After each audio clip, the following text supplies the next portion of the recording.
এমন একটি দরজার কথা আল্লাহ বলেছেন যেই দরজাটি পৃথিবীর শুরু লগ্ন থেকে অদ্যাবধি পর্যন্ত খোলা আছে।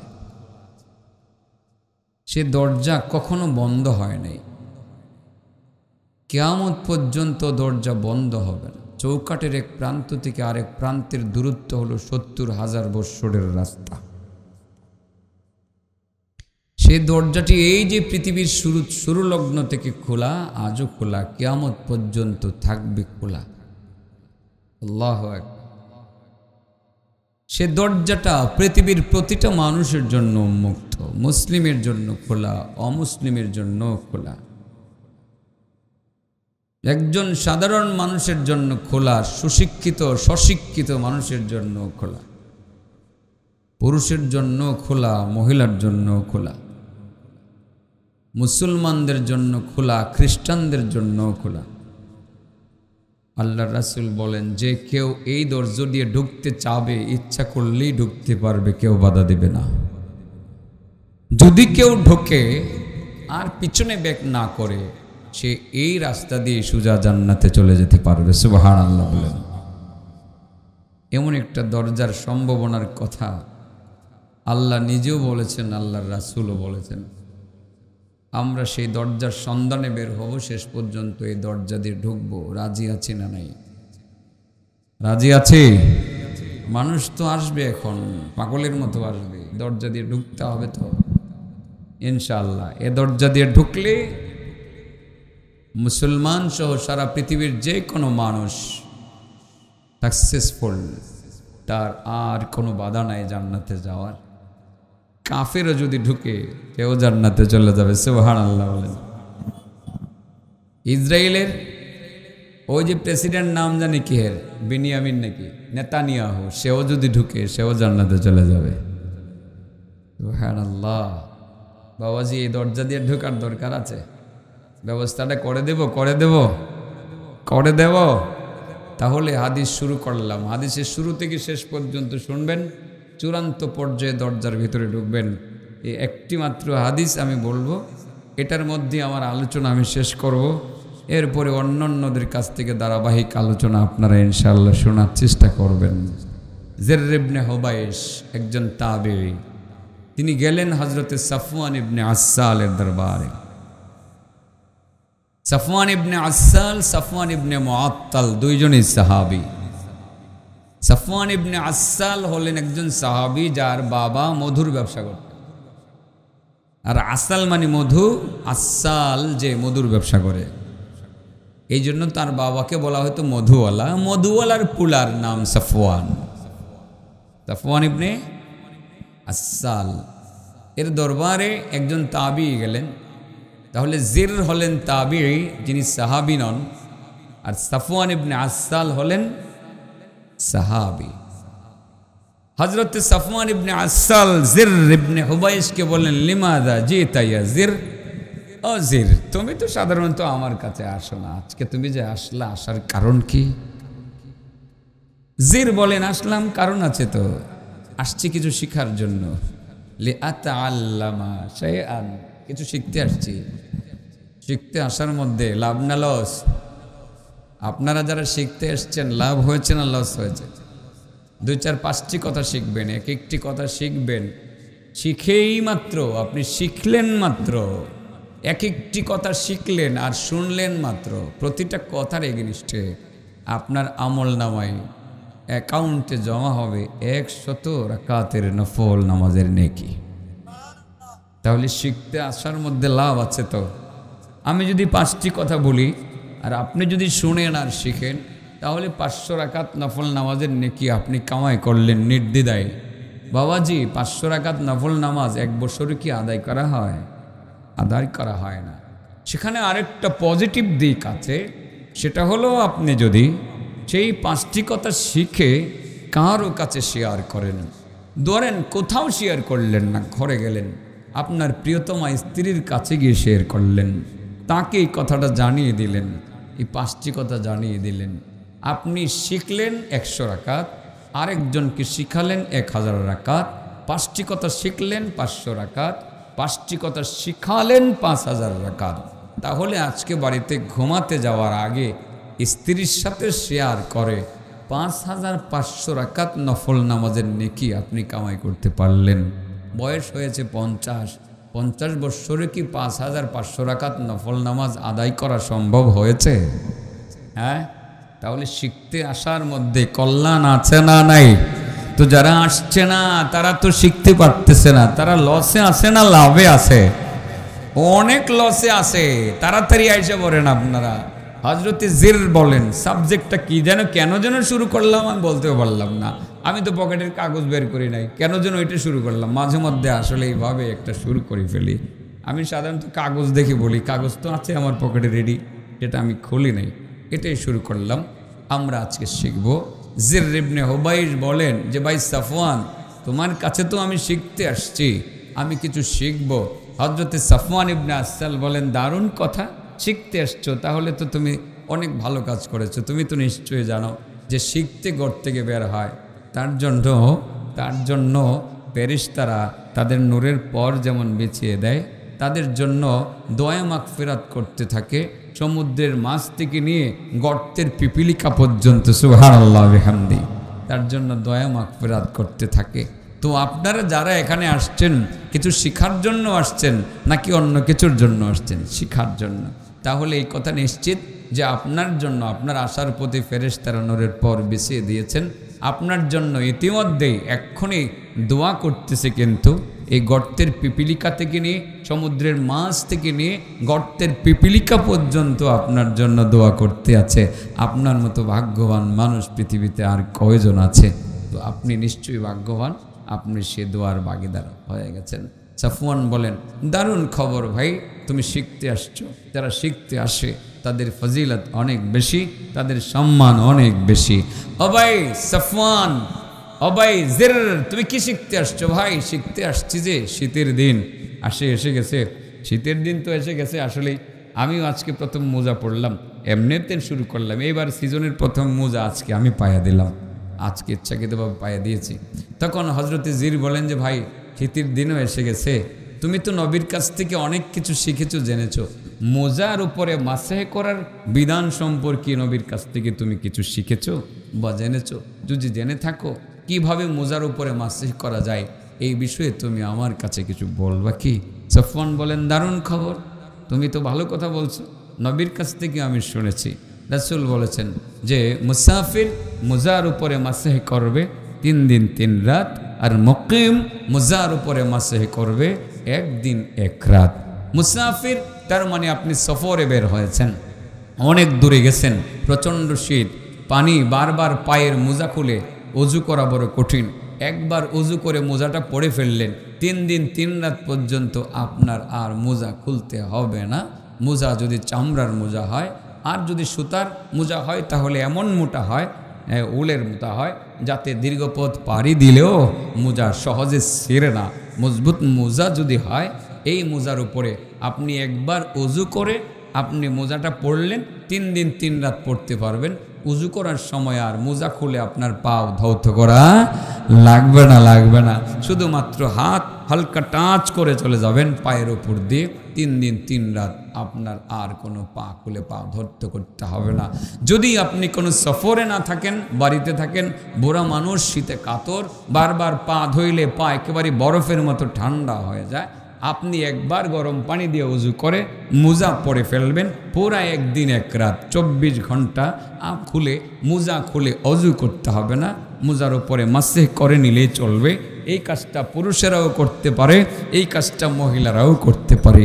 এই কথা হযরতে সাফওয়ান ইবনে আসাল জিরকে জানিয়ে দিলেন। জির, হ্যাঁ, মোজার উপরে মাসেহ করার ব্যাপারে আমি আল্লাহর নবীর কাছ থেকে নিজ কানে শুনেছি।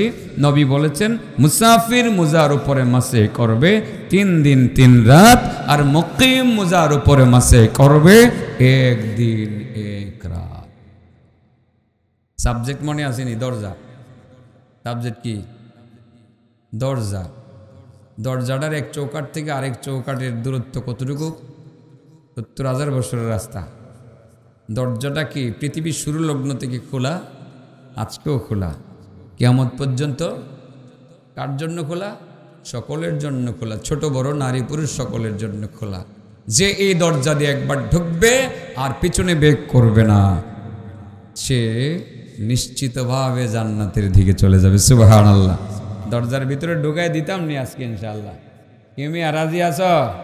চেয়ারম্যান সাহেব তো বহুদিন পরে দেখলাম, ও দাওয়াতটাও তো দেয় না আসলে, এদিকে দেখা তো হইলো আজকে, ভাগ্যটা ভালো, আজকে বুজুর্গানের দিনের সাথে দেখা হইতেছে, দরজা দিয়ে ঢুকাই দিয়েই যাই। হ্যাঁ ঠিক আছে না, দিয়ে যাই। হজরতে জেরের ইবনে হুবাইশ এবার মোজার উপরে মাসে করার বিষয়টা জানলেন, এটা আপনারাও তো জানলেন, শীত আসছে তো মোজার উপরে মাসে করতে পারবেন। যদি কোনো দূরে সফরে যান 3 দিন আর মোজা খুলতে হবে না।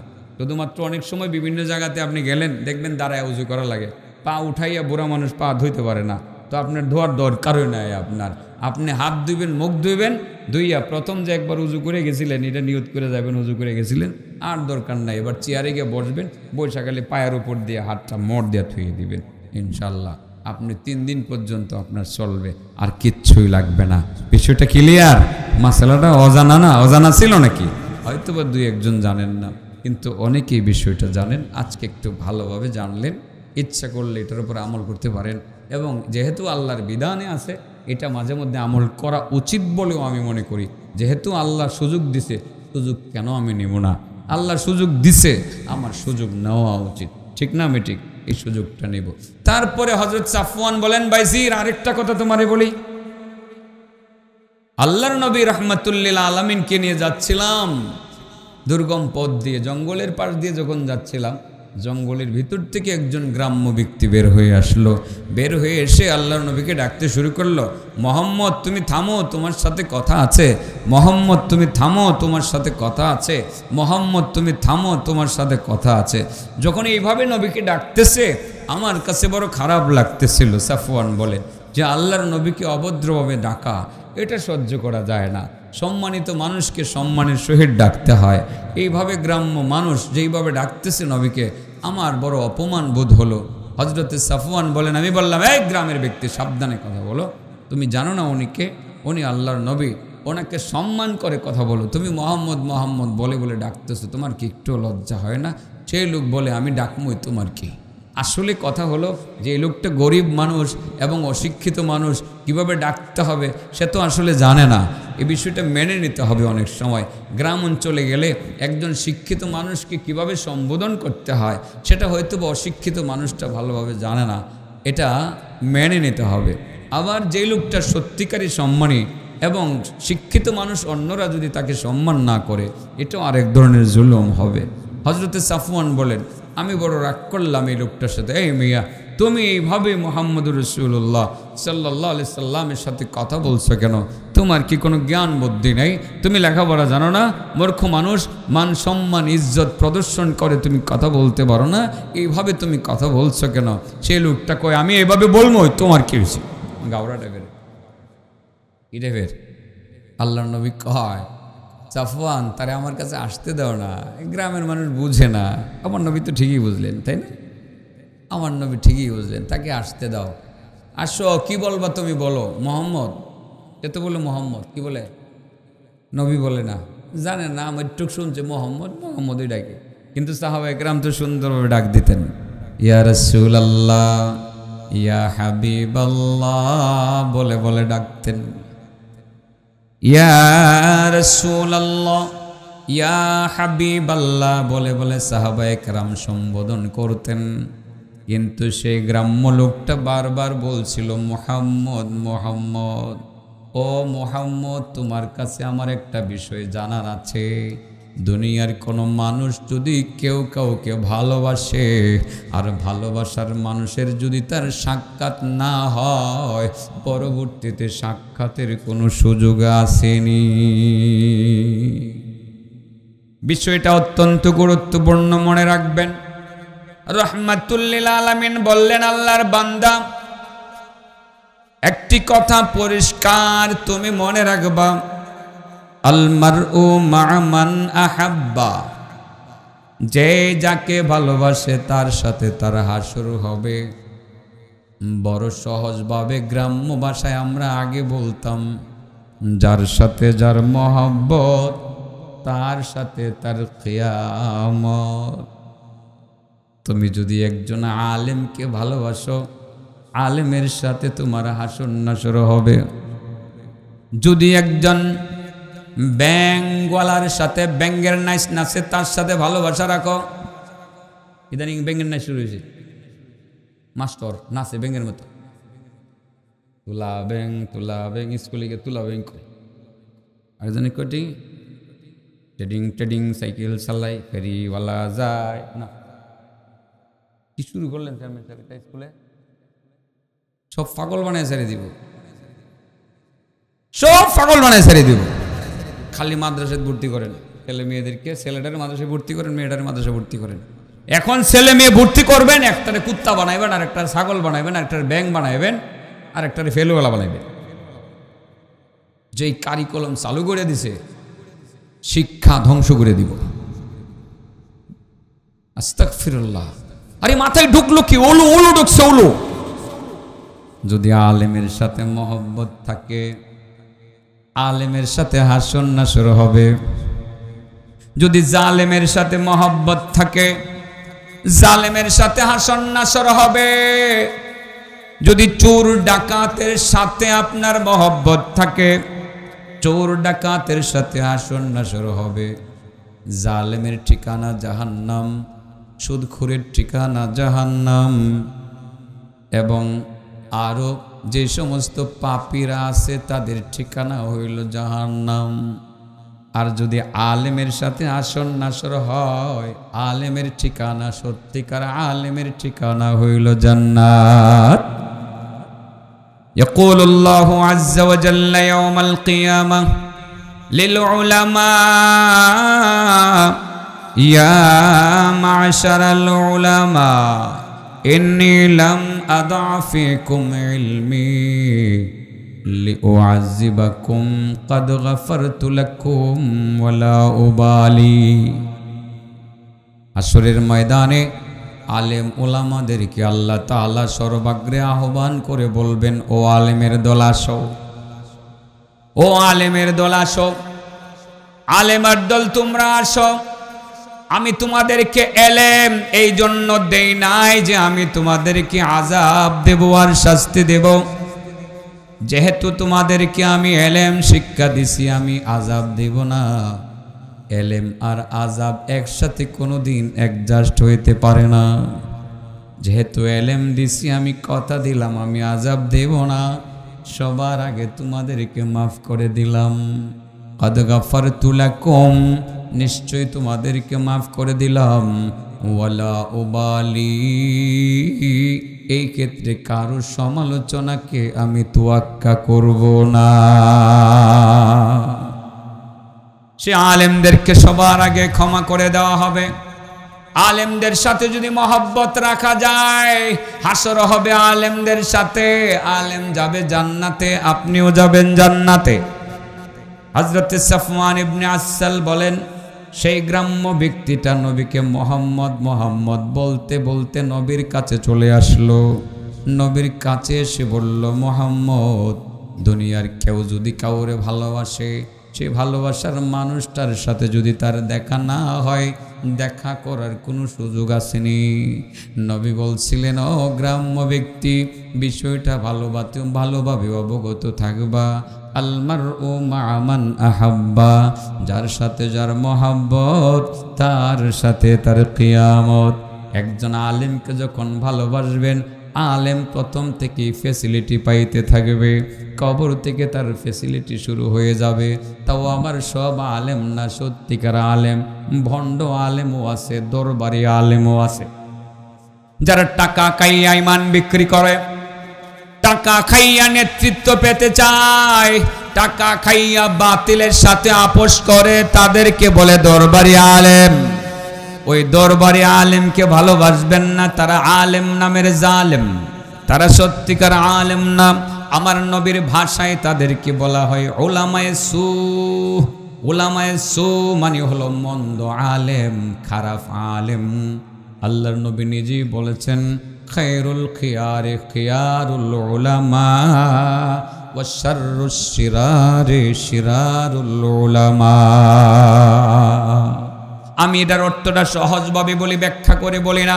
দুনিয়ার মধ্যে আলেমরাই সবচেয়ে ভালো, দুনিয়ার মধ্যে আলেমরাই সবচেয়ে বেশি খারাপ।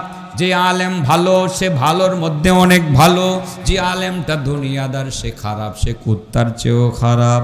যে ভালো সবার চেয়ে ভালো সেরা, খায়রুল খিয়ারে খিয়ারুল উলামা শাররুশ শিরারে শিরারুল উলামা।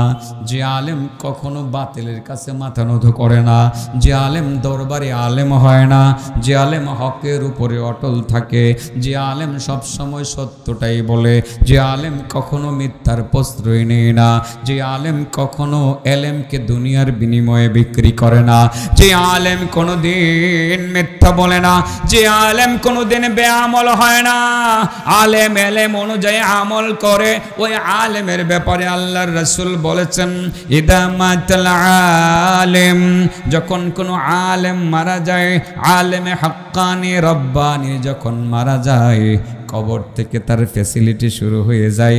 আপনি যদি তারে ভালোবাসেন, আপনারও কবর থেকে ফ্যাসিলিটি শুরু হয়ে যাবে। ইদা মাতাল আলিম সাওয়ারাল্লাহু লাহু ইলমাহু ফি কবরিহি ফায়ুআন্নিসুহু ইলা ইয়াউমিল কিয়ামা। যখন কোনো আলেম মারা যায়, সে আলেমের ইলমকে আল্লাহ রাব্বুল আলামিন একটা দারুণ আকৃতি প্রদান করেন, একটা সূরত দান করেন, তার একটা ফিজিক্যাল স্ট্রাকচার আল্লাহ রাব্বুল আলামিন দাঁড় করান।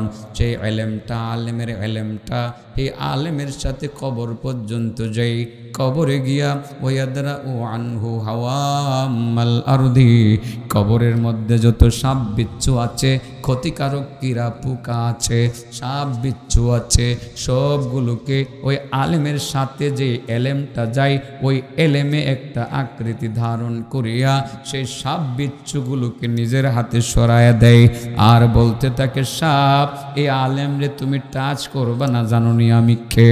বিচ্ছুকে বলে বিচ্ছু এই আলেমকে টাচ করবা না, তার কবরের পাশে আসবা না। আযাবের ফেরেশতা যখন কবরে ভিড়তে যায়, ওই এলেম বলে আযাবের ফেরেশতা সাবধান, আল্লাহর বান্দারে তুই টাচ করবি না। ওয়ায়াদরাউ আনহু হাওয়ামাল আরদি ওয়ায়ুআন্নিসুহু ফায়ুআন্নিসুহু ইলা ইয়াউমিল কিয়ামা। ওই আলেমের যে এলেম আলেমকে সেখান থেকে কবর থেকে সঙ্গ দেওয়া শুরু করে, একটা পর্যায়ে যখন কিয়ামতের সময় চলে আসে, সিংহাই ফু যখন দেওয়া হয়, চূড়ান্ত পর্যায়ে যখন সিংহাই ফু দেওয়া হবে, কবর থেকে যখন মানুষ দলে দলে উঠতে থাকবে, সিংহাই ফুর দেওয়ার ফুকতার দেওয়ার পরে যখন মানুষ কবর থেকে উঠতে থাকবে, অসংখ্য মানুষ কবর থেকে পঙ্গপালের মতো উঠতে থাকবে, নগ্ন অবস্থায় উঠতে থাকবে, পরনের মধ্যে কোনো কাপড় থাকবে না রে বাবা, লুঙ্গি পাঞ্জাবি কোনো কিছুই থাকবে না, সবাই উলঙ্গ থাকবে। শুধুমাত্র পুরুষেরা উলঙ্গ থাকবে না, মহিলারাও উলঙ্গ থাকবে, উলঙ্গ অবস্থায় আকাশের দিকে তাকাইয়া থাকবে। হযরত আয়েশা বলছিলেন ইয়া রাসূলুল্লাহ, তাহলে মহিলারা উলঙ্গ থাকলে অবস্থা কি হবে? পুরুষেরা দেখে ফেলবে। রাসূল বলেন না না না আয়েশা, সেদিন একজন আরেকজনের দিকে তাকাইবারের সুযোগ পাবে না, সময় পাবে না, সবাই আকাশ পানে তাকিয়ে থাকবে, কেউ কাউকে দেখবে না, পাশের জনকে দেখবে না, কেউ কাউকে চিনবে না, জটিল অবস্থার সৃষ্টি হবে। সূর্য মানুষের মাথার কাছাকাছি থাকবে, সূর্যের তাপে যখন মগজ গলতে গলতে নিচে নিক্ষিপ্ত হবে, ঘাম ঝরতে ঝরতে যখন নদীর মতো হয়ে যাবে, কারো ঘাম যখন পায়ের গিরালি পর্যন্ত আসবে, কারো ঘাম হাঁটু পর্যন্ত উঠে যাবে, কারো ঘাম আবার কোমর পর্যন্ত উঠে যাবে, কারো ঘাম গলা পর্যন্ত উঠে যাবে, কারো ঘাম নাসিকার ছিদ্র পর্যন্ত এসে গিয়ে দম বন্ধ হয়ে যাওয়ার উপক্রম হবে, পানির পিপাসায় কলেজা শুকিয়ে যাবে, পানি পানি বলে চিৎকার করেও পানি পাওয়া যাবে না, কলেজা ফেটে চৌচির হয়ে যাবে। সেই কঠিন মুহূর্তে ওই আলেম যখন হাসরের মাঠে উঠতে যাবে, কবর থেকে আলেমের ইলম তখন বলবে দোস্ত সেই হাসরের মাঠে দুর্গম পথ তুমি পাড়ি দিবা কিভাবে? এই জায়গাতে তুমি একা যাইবা, যাওয়ার মতো তোমার কোনো তৌফিক নেই। আমি জানি তুমি একা একা পারবা না, কারণ হাসরের মাঠে অধিকাংশ জায়গা হবে এমন যে জায়গাতে দাঁড়াইলে সূর্যের তাপে মগজ গলতে গলতে নিচে নিক্ষিপ্ত হবে। তুমি তো ওই জায়গাটা চিনো না, যেই জায়গাতে গেলে আল্লাহর আরশের ছায়ার নিচে জায়গা পাওয়া যাবে, ওই জায়গা তুমি চিনো না, তুমি জানো না।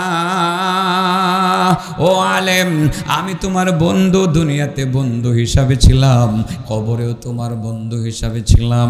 ও আলেম, আমি একা একা তোমাকে হাসরের মাঠে ছাড়ব না, আমি এখান থেকে তোমাকে সঙ্গ নিয়ে হাসরের মাঠে সঙ্গে নিয়ে রওনা দিব।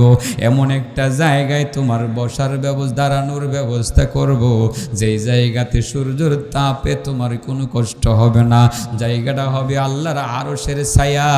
আমি তোমাকে আল্লাহর আরশের ছায়ার নিচে বসার ব্যবস্থা করে দিয়ে আসব।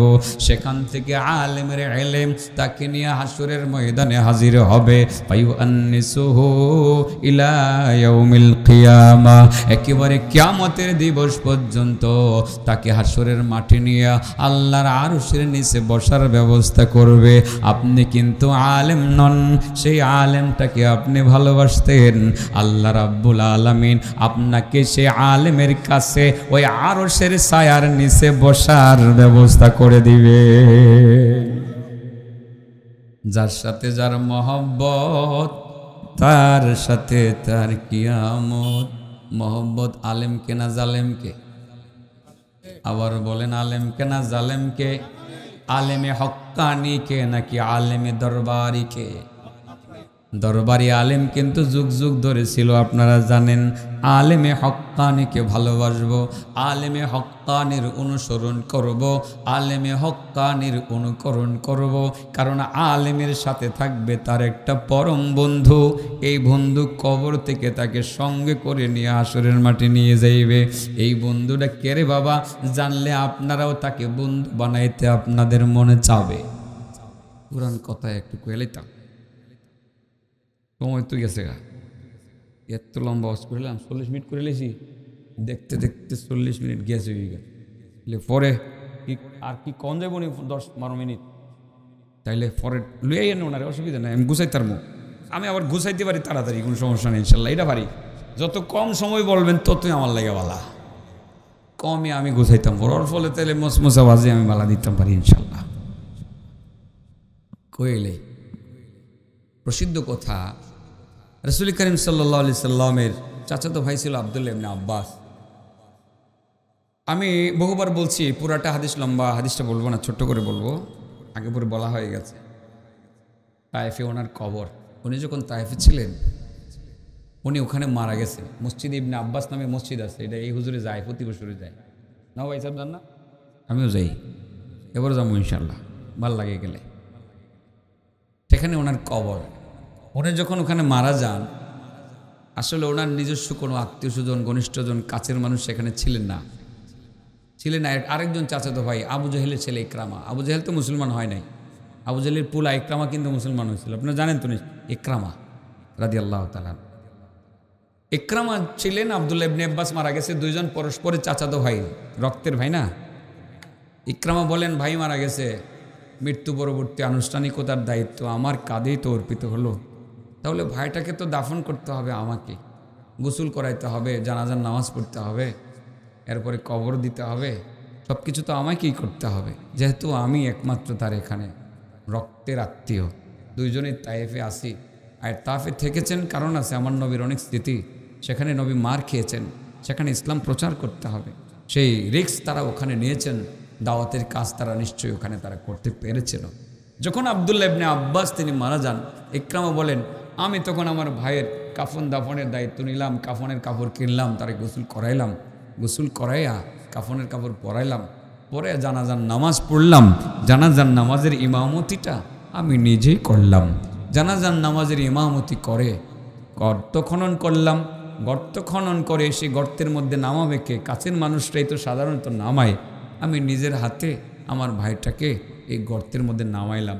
সাধারণত কাফনের কাপড়ের মধ্যে গিরাজানি কয়টা থাকে আপনারা বলেন? মাথার উপরই বাগি একটা, মাঝামাঝি একটা এবং পায়ের নিচে একটা, 3টা গিরা থাকে না বাবা? 3টা গিরা থাকে। এই 3টা গিরা ওনাকে কবরে নামিয়ে খুলে দিলাম। খুলে দেওয়ার পর এবার তো দাফন দেওয়ার পালা, দাফন করার পালা। খোলার সঙ্গে সঙ্গে আল্লাহ একবার আমি দেখতে পাইলাম আকাশের দিক থেকে একটা পাখি আসলো, সাদা পাখি। সাদা পাখি এসে ছোঁ মেরে ওনার কাফনের কাপড়ের ভিতরে ঢুকে গেল। সুবহানাল্লাহ বলতেন না বাবা? বুঝার আছে তো এখানে? বুঝার আছে, বুঝার আছে। ইকরামা বলেন পাখিটা ঢুকলো, এটার বের করে দাফন করি, কারণ জীবন্ত পাখির দাফন করলে এটা কেমন। উনি বললেন তন্ন তন্ন করে সারাটা শরীর আমি খুঁজলাম, সারাটা শরীর খুঁজলাম, কিন্তু দুঃখজনক হলেও সত্য পাখিটারে পাইলাম না। তো পাইলাম না, কই গেল পাখি? তারপরে চিন্তা করলাম পাখি যেহেতু পাইলাম না, আমার চোখ মনে হয় ভুল করেছে, হতেও পারে চোখ ভুল করেছে। কিন্তু আবার চিন্তা করি এত বড় পাখি চোখে আবার ভুল করে কিভাবে, দৃষ্টি আবার ভুল করে কিভাবে, সেটা সম্ভব না। তারপরে দেখলাম আমি করলাম যে দাফনটা করে ফেলি, এবার যেহেতু পাখি পাইলাম না, দাফন শুরু করলাম। তো ওনার মাথা সাধারণত কোন দিকে থাকে বলেন তো? উত্তর দিকে থাকে না আমাদের হিসাবে? আমাদের হিসাবে কোন দিকে থাকে? উত্তর দিকে থাকে। উত্তর দিকে মাথার পাশে দেখলাম একজন অপরিচিত মানুষ, বহু সুন্দর মানুষ। এত সুন্দর মানুষ আমার জিন্দেগিতে আমি কোনোদিন দেখিনি। সুন্দর মানুষটি কত ভদ্র সভ্য, মাথার পাশে দাঁড়িয়ে এভাবে আদবের সহিত পবিত্র আল কোরআনুল কারিম থেকে তিলাওয়াত করতে আসেন। বিশেষ করে যে আয়াতটা তিলাওয়াত করতেছিলেন বারবার, সেটা ছিল ইয়া আইয়াতুহান নাফসুল মুতমাইন্নাহ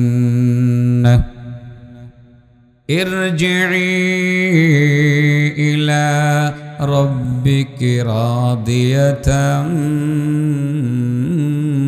মারদিয়াহ ফাদখুলি ফি ইবাদি ওয়াদখুলি জান্নাতি। হযরত ইকরামা বলেন এত সুন্দর তিলাওয়াত আমার জিন্দেগিতে আমি কোনোদিন শুনি নাই। এত সুন্দর কণ্ঠের তিলাওয়াত যেমন শুনি নাই, এত সুন্দর মানুষ আমার জিন্দেগিতে দেখি নাই। ইকরামা বলেন মহা টেনশনে পড়লাম লোকটাকে। এবার মনে মনে চিন্তা করলাম খুব সম্ভব অনেক দূরের মানুষ, আমার চাচাতো ভাই আব্দুল্লাহ ইবনে আব্বাসের জানাজায় শরীক হওয়ার জন্য আসছে। আমি চিন্তা করলাম তাড়াতাড়ি দাফন করব, দাফন করে সেই লোকটার সাথে আমি দেখা করব, হাত মিলাবো, সাধ্যমতো মেহমানদারি করব, সেই লোকটাকে যত সম্মান যত সম্ভব আমি সম্মান করব। তাড়াহুড়া করে দাফনের কাজটা করলাম। দাফনের কাজটা শেষ করার পর চোখের পলকে লোকটা যে কোথায় উধাও হয়ে চলে গেল, পাইলাম না। ইকরামা বলেন এবার তো আরো টেনশনে বললাম, সুন্দর একটা পাখি দেখলাম, পাখিটা পাইলাম না।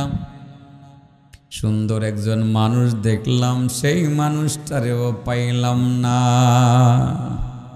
ইকরামা বলেন ভাই মারা গেল, এক টেনশন। এবার পাখি পাইলাম না, আর এক টেনশন। এবার লোকটারে পাইলাম না, আর এক টেনশন। ত্রিমুখী টেনশন মাথার মধ্যে চেপে বসেছে। ভাইয়ের মৃত্যুর পর আমি আরো বড় টেনশনে পড়ে গেলাম। এর আগে আমি নিজেই ভাইয়ের দাফন কাফনের কাজ করলাম, বড় পেরেশান ছিলাম।